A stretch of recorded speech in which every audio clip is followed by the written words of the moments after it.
But our first panel will be addressing youth empowerment in agriculture, overcoming barriers to capital success. This panel will address the challenges young agripreneurs face in accessing land, capital, and resources. Our panelists are diverse, and they will be sharing practical solutions, insights, and actions needed from stakeholders like the government, the tech industry, and financial institutions. I will be introducing the moderator for this session, and she will be introducing her panelists. But moderating this session is Folu Otubanjo, industry lead at Paystack. She's not only beautiful, but she specializes in driving growth for top transport and utility brands across Nigeria. With over 5 years of experience in payments and fintech, she excels in relationship management and enterprise sales. Folu is passionate about leveraging digital payment solutions to empower businesses and enhance customer experiences in emerging markets. All right, so we'll be inviting my amazing panelists today. My first panelist will be Samson Ogbole, founder and team lead, Soilless Farmland. Please make a round of applause as he makes his way to the stage.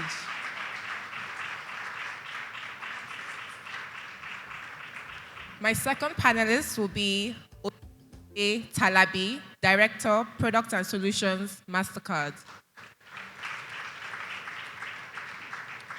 My third panelist, Dr. Lekon Tobe, Country Director, Heifer International. Following closely, Emeka Indiche, Founder and CEO at your Synergy Global Limited. All right, I'm thrilled to welcome you all today to this panel. On this panel, we are going to discuss real barriers from real builders who are reshaping the future of agri-finance. I believe it's going to be a very interesting conversation. I've been told we have 30 minutes to have a very rich discussion. I'm personally looking forward to learning as well from you all as we have this discussion. So I think let's start off and kick off with the challenges that exist today with youth and capital. So my first question will be directed to Oyewole Talabi. What are the core challenges youth face in accessing capital for agriculture, and how can technology help bridge these gaps? Thank you, Folu, for that question, and good morning, everyone. It's a pleasure to be here today representing MasterCard at this wonderful event. To your question about what are the core challenges that are facing the youth right now, I mean, there's a myriad of challenges that face the youth in agriculture, just as the youth in general. And obviously, there's nothing different from being in the agri sector itself. But I'll just highlight a few, which I'm sure many of us are very much aware of that. There's the lack to access to capital, obviously, which is very key, one of the things we're going to talk about today. I think His Excellency Chief Obasanjo mentioned things like mentoring, training. These are some of the challenges that they face at the moment. And there's also being young, there's this attribute of risk that's associated with being young in any industry as well as the agri industry as well.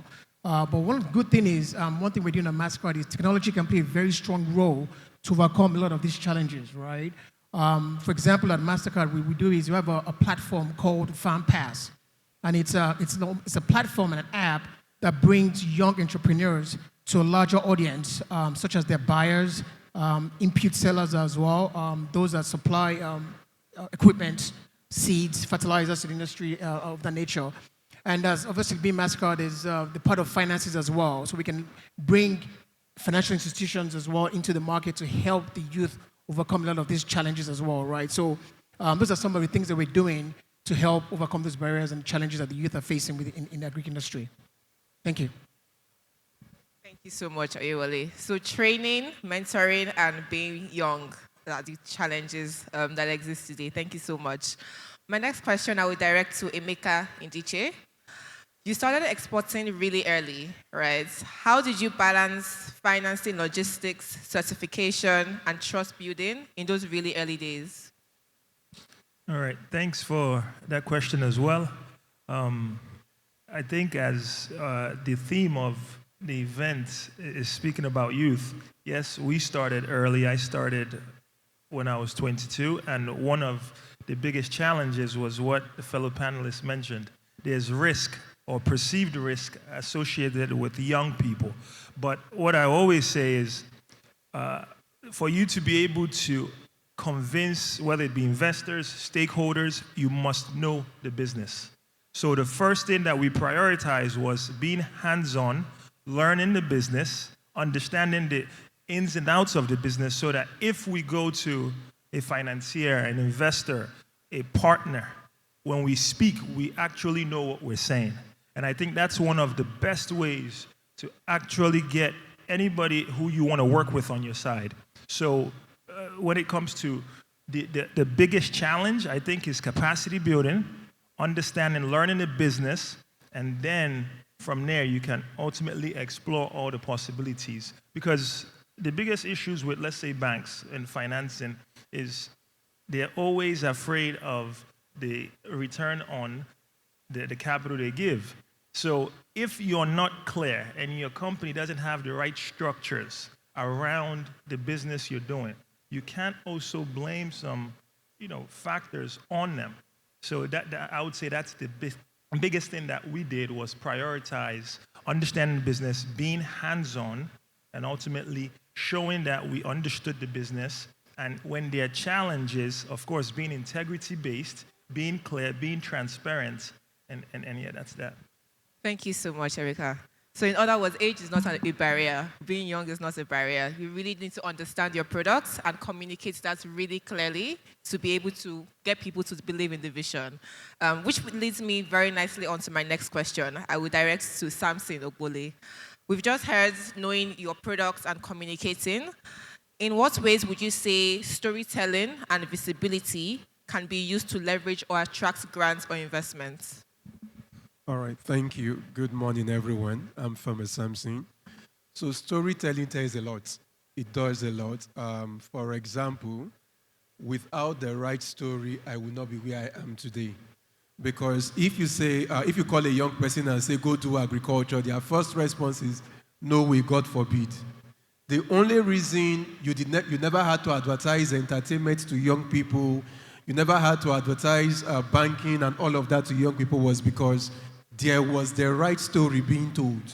So today you probably pick up a magazine and the picture of the farmer that you see is the poor guy with the hoe. You are telling a story, you are telling the young person, if you follow this route, this is the end. So the right story needs to be told. And it is very, very important. Two, you might be doing an amazing thing. If the story is not properly captured, you will not get support. When Baba was speaking, Baba talked about the fact that there is a need for a startup, then there is the point of climbing up. For you to climb, like my brother earlier said, my dad earlier said, he said that they perceive the young person as a risk. That is because of the story that has been told that young people cannot be calm. Young people cannot be trusted. But from what he said, it's not about they are the risk, it's about enthusiasm. They want to get it done quickly and move up to the next thing. So what is done can be seen as bad if it is not properly, if the story is not properly told. So there is a way you tell a story that says, oh, there is no light, it means there is no light in Nigeria, or there is no light, it means there is an opportunity to invest in Nigeria. So bad can be good depending on perspective. And with the right perspective, you realize that the young person now can access finance, either in the form of loan or in the form of grant. For example, I've had the advantage of getting grant from MasterCard Foundation because I was opportunity to have Chief Olusegun Obasanjo Baba stand with me to say, let's tell the right story. I've also had the opportunity of Excellency Commissioner of Agriculture say, oh, let's stand with these people. For the young people in the house, free advert, there is a agri-innovation funding is coming up soon. Apply quickly, I think in 3 days. Yes, in 3 days, so apply. But with the right story, you can now get things done. So the challenge is only a challenge because the story called it a challenge. Thank you. Thank you very much. Thank you very much. I think we're beginning to see the power of communication and how really telling a good story will get people to buy into your vision. Thank you so much. So now let's move towards, we talked a bit about the challenges. Now let's move towards maybe why the system doesn't work today. My first question in this particular segment will be directed to Dr. Liko Tobe. Why are youth often excluded from large-scale agricultural interventions, and how can programs be redesigned to be youth-first instead of youth-inclusive? Okay, thank you very much, moderator, and good morning, everyone. Uh, I will say, let me just summarize it this way, that often when we develop programs or design programs, we are not often including youths in the design process, so they cannot own what they did not contribute to building. And that is why many youth-focused programs fail, because the youths are not at the table at the time of creating those programs. And then sometimes by default, when we say we have a youth-focused program, we lead. Instead of leading from the rear, we lead at the front, and then the youth get discouraged because you want to develop youth leadership in agriculture or agribusinesses, but you are not giving them the reins of that journey, so that they can take on that assignment while you are mentoring from behind, while you are guiding from behind. And that also leads to failure. But often also in mentoring, we do not recognize the right ideas that are relevant to cultural development that we may help bring to the fore, and often those they die prematurely before they even get out there, and we need to be able to do that. And that's one thing that we do with our youth program at HEFA International, to identify the ideas that are relevant to agriculture and agricultural value chain and help the innovator to develop those into startups, into the growth stage business, into a sustainable business. But it takes a while, it takes a journey for that to happen. Like every entrepreneur, we and the innovators need to be patient in moving the enterprise through this process, startup, scale up, and staying up. Thank you. Thank you very much, Dr. Liko. I think the one key thing that you said that I really like is you work with people at idea stages and you begin to nurture that, and that can grow. It might take a while, but at least that journey is there. You work towards and you work with them for it to come to fruition. I would go back to Emeka Ndiche. You talked earlier about being young is not the barrier, right? It's really about understanding the product and actually communicating that, right? When talking to banks or investors. So my question is, what would you say would make Nigeria's trade banks or export bodies more friendly or attractive to youth-led agribusinesses? Okay, yeah, I think that's a very good question, because it's something that we, of course, continue to deal with. And I think the first thing is having a more sustainable and practical approach to financing, right? I think that is something that is extremely clear. The current structures of trade banks for especially young agripreneurs who are new entrants in the business isn't sustainable. Better long-term financing, better rates. I'll give you an example. And also structuring things that are possible for youth to also attain these financings. Because one of the biggest barriers for people is the different requirements, bank guarantees, collaterals. How do you expect new entrants in the business to have all these requisites, things to be able to now guarantee the loan that you want to give them? So I think there has to be innovative structures around some of these financing products. For example, in our own company, we've been running our business from 2014 December. It took us 10 years to get an institutional financier, which is Nexim Bank, right? And to be able to achieve that, imagine running a business for 10 years and you've been raising funds from individuals, from informal sectors. You can't really scale up, because as you're making money, you're giving back the money, right? You can't take on long-term projects.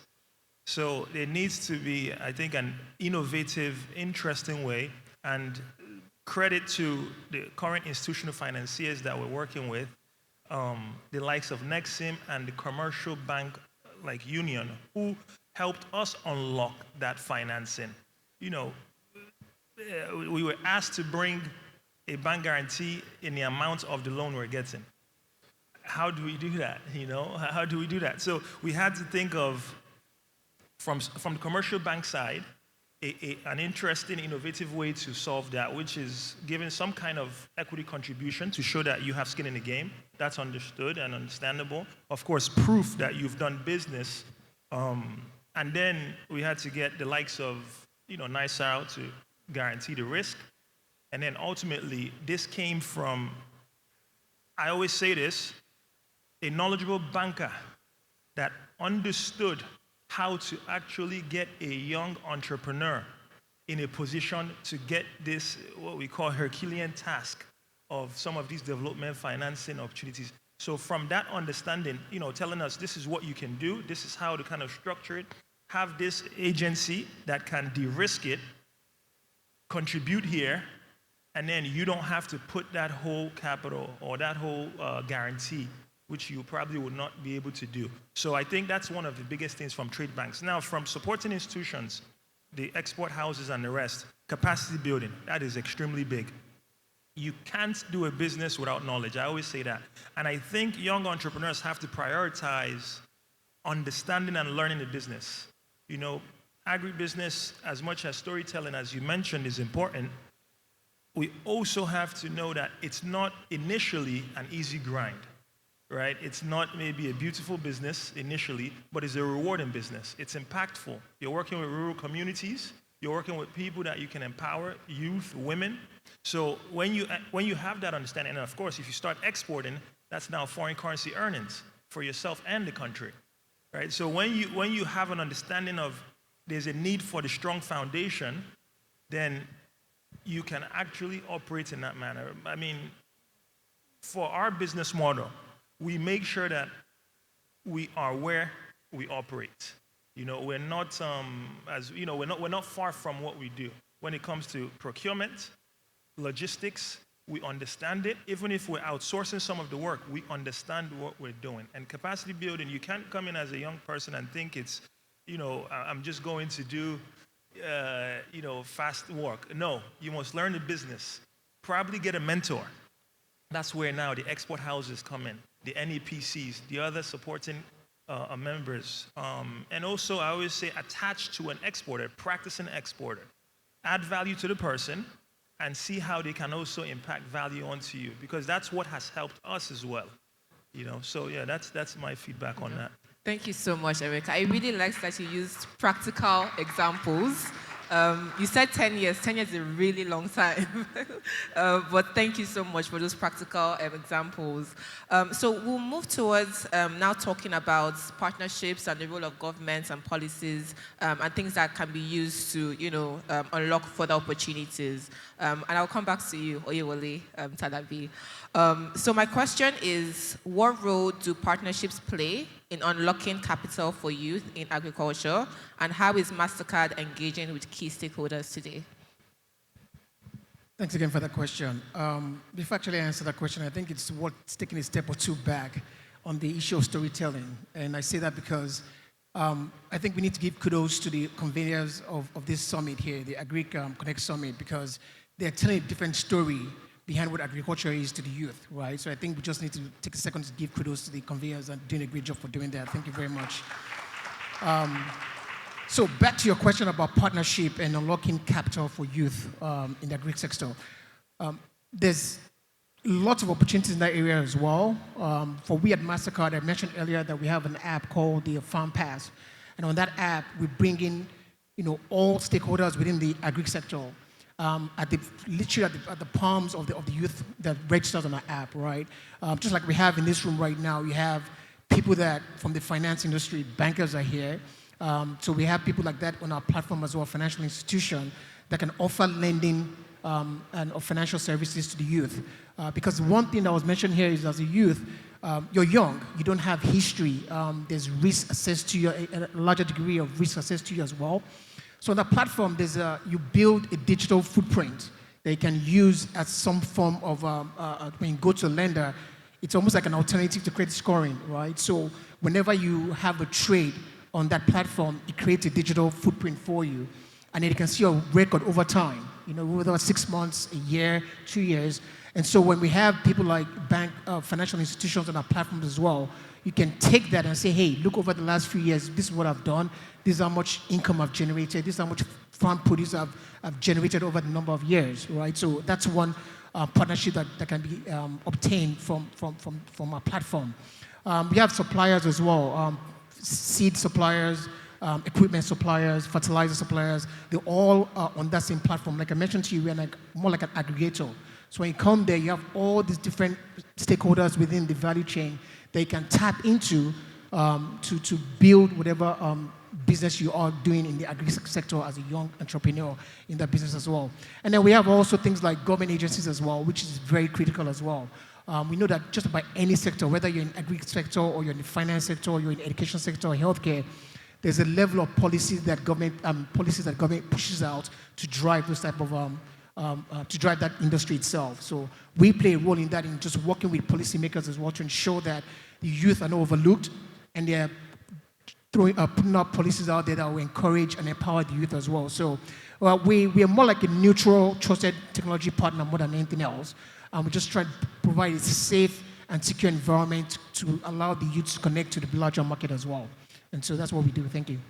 Thank you very much. I really like that MasterCard FarmPass actually aggregates all of the stakeholders that are involved in the entire value chain, and that way people have access to the entire value chain as well. Thank you very much. So I'll come back to you, Dr. Liko. My question is, what policies should Nigeria's agriculture or youth ministries urgently implement to make donor support more accessible for rural youth? Thank you once again. I'd ride on Talabi's response about the farm pass, which gives identity to the youth, and that's one thing that is lacking mostly in the country, and that is one area that the government can latch on to, to ensure that the youth have the right support that they need when they have identity. Identity is key to everything that we do. We use it for farmers, ordinary farmers. We can also adopt it for the youth, like MasterCard is promoting.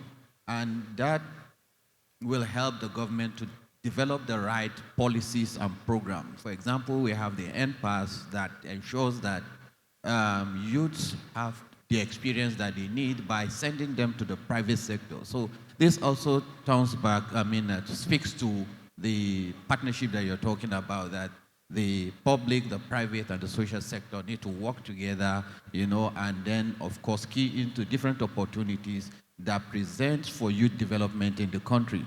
One, there is the area of mentoring, and if you're going to do that, especially for fresh graduates from universities who have learned the theories, but the technical parts are not there, or technical skills are not there, the government can have policies that ensure, like they are doing now, with the NPAS kind of thing, send them to private sector to learn, to gain the necessary experience that they need.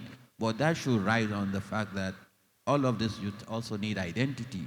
Then, of course, there is need for a policy that ensures that the youth are involved in every program. The design, the creation of it, they're involved in it. Without that, sometimes you see on the shelf policies that are developed that have become obsolete. They are not working, but if they are part of the development of those policies, they come alive, and then they can run with it, especially if they are put at the forefront of that. So there are policies also that are specifically tailored, should be tailored to agriculture. For example, the adoption of technology is key to attracting youths into agripreneurship, and we do not have the right infrastructure in place, to ensure that these technologies, for example, if you're talking about digital agriculture, you need the right infrastructure across the board, across the country, to ensure that youth develop skills to engage in digital agriculture, to ensure that Not necessarily that they have to be in the farm, on the farm, but they can provide services across the value chain in different aspects of it. And those are the policies that should be in those places, but not just developing the policies, but also marketing it in the way that the youths have the information that they need about this policy, that the policy exists that supports them, and they can key into those policies to ensure they unlock their potential. Thank you. Thank you very much, Dr. Leko. I think the key thing that I picked from you is one, identity is very important, and policies are not there as a barrier. They're there to promote innovation in the sector. And I also really like the public and sector working together to achieve better and common good in this sector as well. Okay, so we'll just take the last set of questions, and I think we'll open it up to the audience. So let's think about maybe scaling and innovation, right? And what are the pathways to accessing or improving innovation, right? So my first question would be to Samson. Many youth start farming on leased lands today, usually.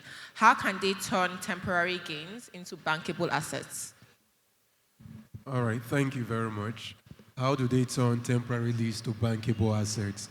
So first, we need to understand that the farmer is not as rich as his farm.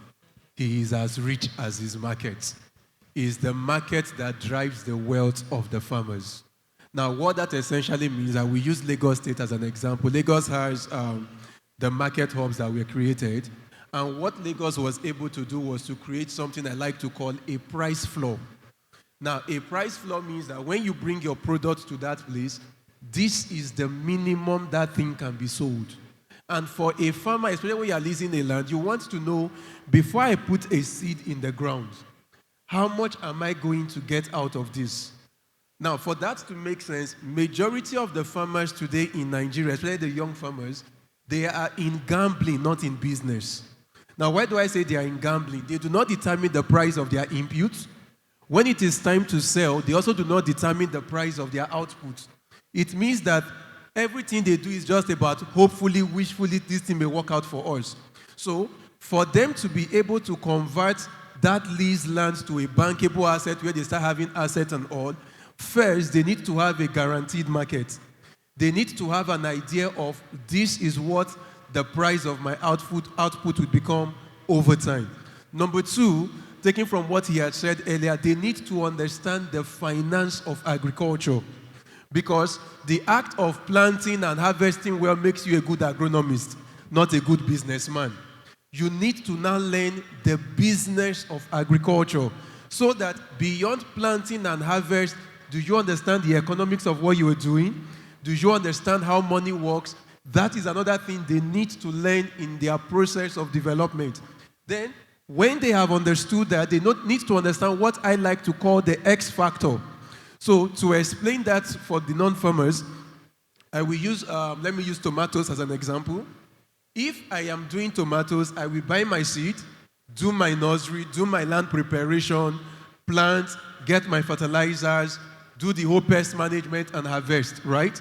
Now, as a farmer, I need to understand where, if I am making profit, where do I put in my profit in this small value chain?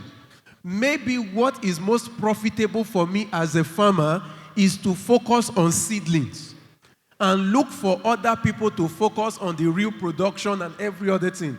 But what you realize is the young person is the A to Z of his farm. And because of that, you are combining your strength and weakness in one operation. So for every strength that you amplify, the weakness comes and takes out the gains. So the farmer now needs to understand, in this thing that I do, where am I best so that I capitalize on this, then gradually outsource areas that I am not good. So that with that, in another 2-3 years, they are able to generate enough profit to now own real assets that becomes bankable in the long run. Thank you.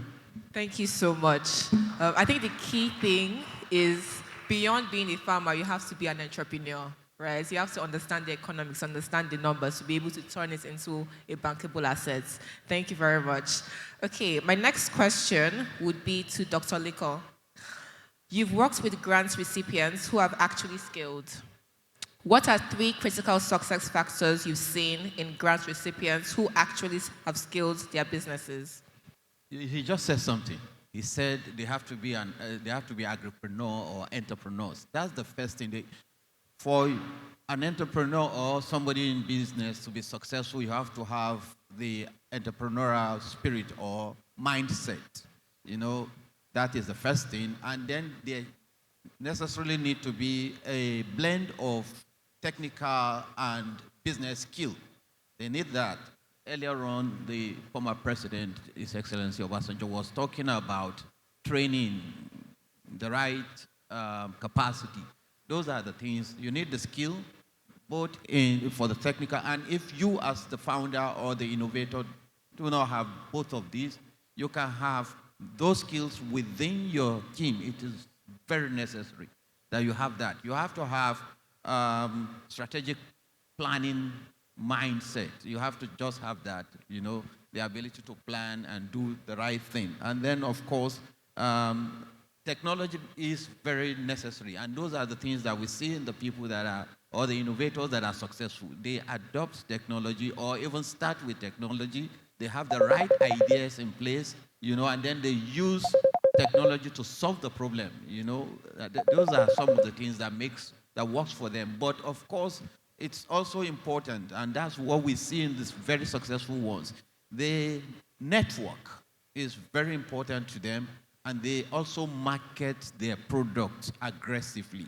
You know, you don't wait for your product to market itself. You have to go out there and sell it. And that keys into the storytelling that Samson is talking about.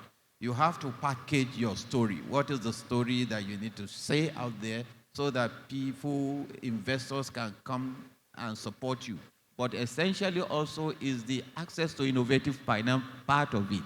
They have to be able to access finance, you know, innovative finance. And depending on the stage of growth of that business, there can be different kind of financing that they need for different purposes. It may be grants at the beginning, it may be equity, it may be debt at some point, but or blended, all of it, you know, for them to grow. Otherwise, they will be lost in the hay. Thank you. Thank you very much. Again, really practical examples and insights there. So my last question, Oyewole, I'll come back to you. What innovations or strategic priorities is MasterCard focusing on to further empower youth in agriculture? Were you saving the best for last? That's what I'm saying. Were you saving the best for last? That's the last question, right? All right. So for us, there's a few key areas we're focusing on in terms of how to innovate. And like mentioned here, as we all know, AI is in every industry. You cannot do without AI wherever you are right now. So for us at MasterCard and FanPass, and I keep saying FanPass because that's what we're doing, we're leveraging AI to see for the people or the young youth or anyone that's actually part of our community. We're using models to study behaviors and transaction patterns as well to see how we can better improve that platform for those that are on it already. And that's part of what the AI does for us. I mentioned earlier on about digital identity, right? We can build things that can actually move in the area of credit scoring for the youth or for anyone on that platform as well. So when they go and approach a lender, they have something to take with them that has history with that as well, right? So AI is very, very key. I think going back to what the chairman said earlier on as well in terms of training and mentoring, we're trying to incorporate that into the platform as well. So things like things that are youth focused, such as financial literacy, right? How do you handle your money when you take a loan? How do you use that loan to ensure that you're able to repay that loan over a period of time as well? And lots of times youth are not exposed to things of that nature. So we're trying to incorporate that financial literacy and training programs as well, right, on that platform. So that's one area. And last but not least as well, we want to, like he mentioned earlier on, Mr. Lekon here, and I think Chief Olusegun Obasanjo mentioned it as well, you cannot do without finance. It's very critical. So we're thinking about innovations like mobile wallets, right? When you want to use it for payment, smart wallets as well into the app, all built into it, so that it makes the buying and selling process very seamless for both the youth or the farmer and then the buyer the buyers on the other side as well. So those are some of the things we're looking at in terms of innovation between now and the short term as well for those that are for the young ones on the platform. Thank you very much. This has been a very insightful conversation.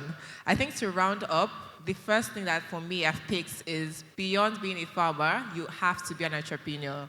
Know your numbers, know your economics, really understand beyond having a land, how can you actually scale your business and get financing.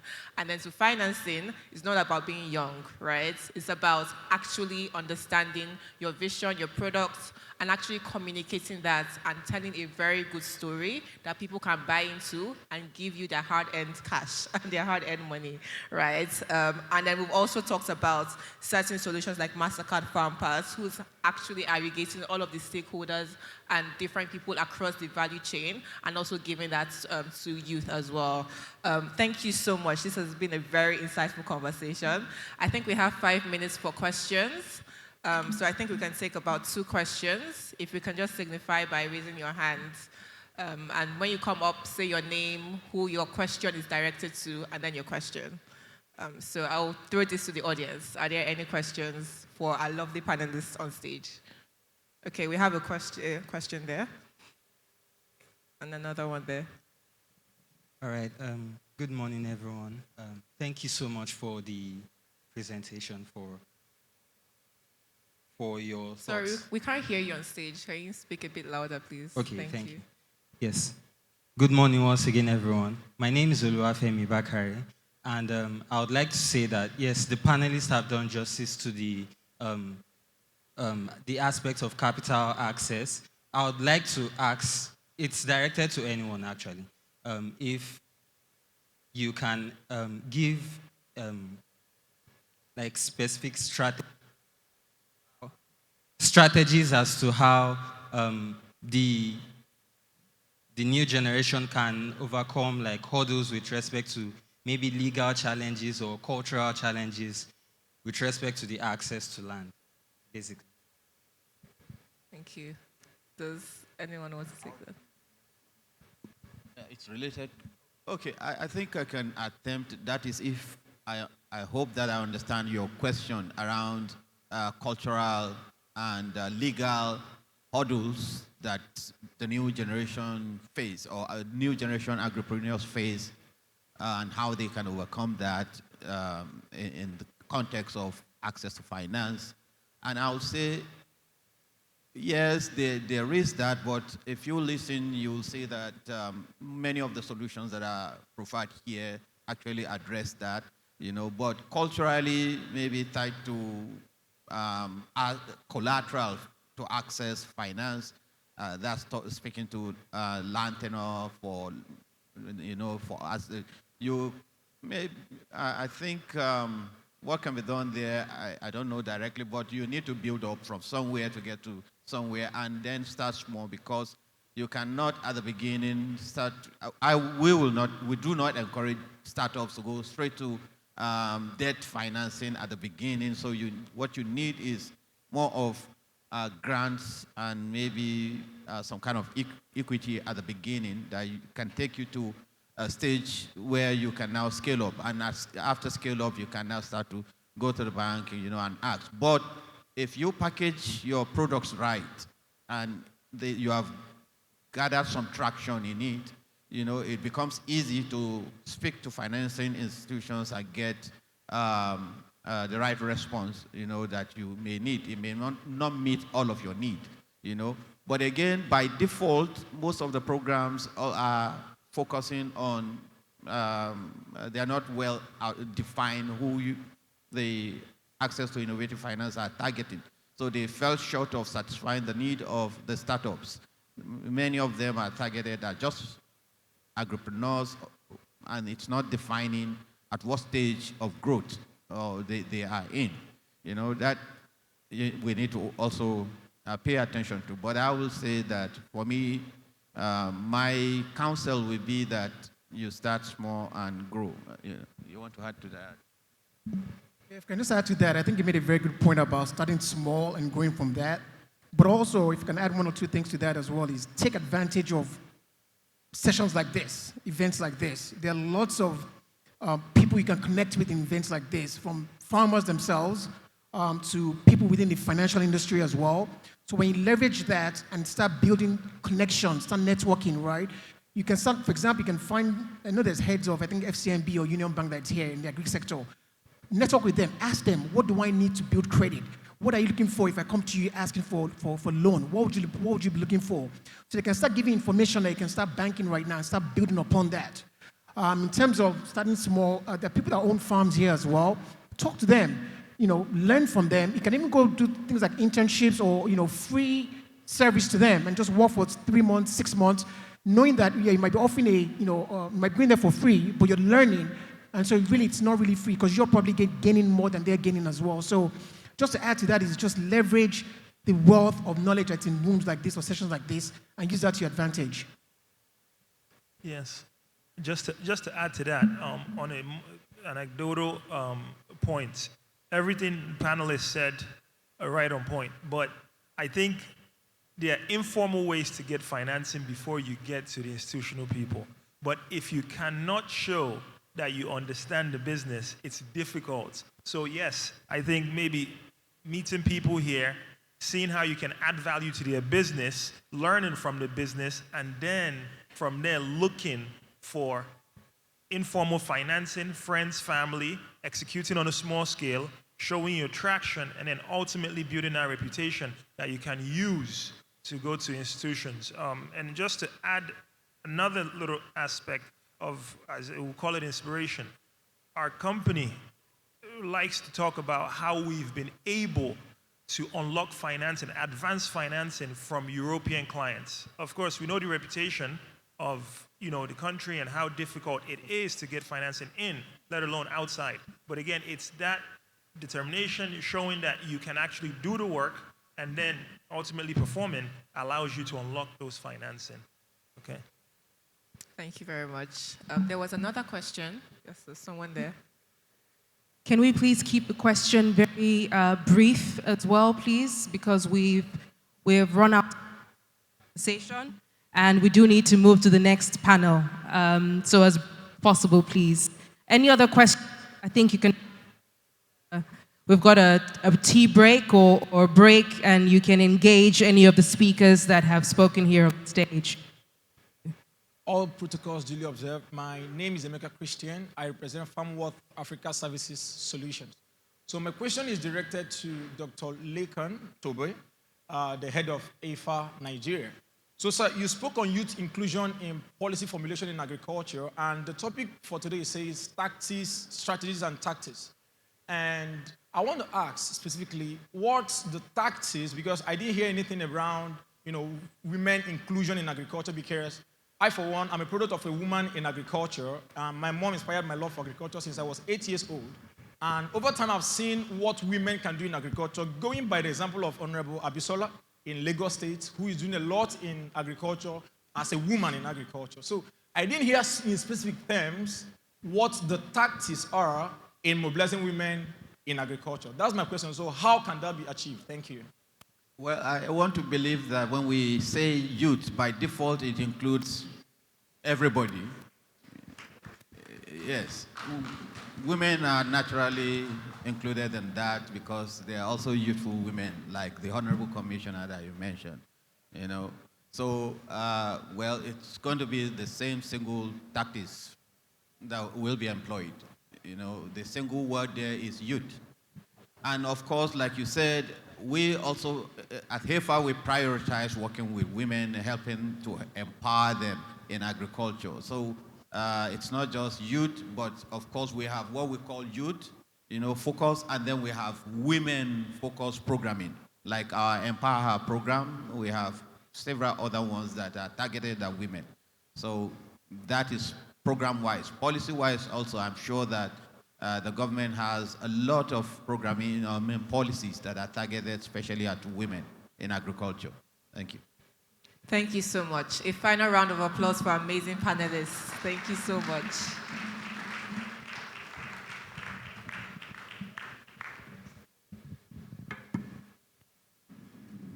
Another round of applause, please, whilst they quickly stand for a photo. And I will just stand off to the corner and reiterate some of the points today. No, please. Yes, just for a quick photo. Thank you.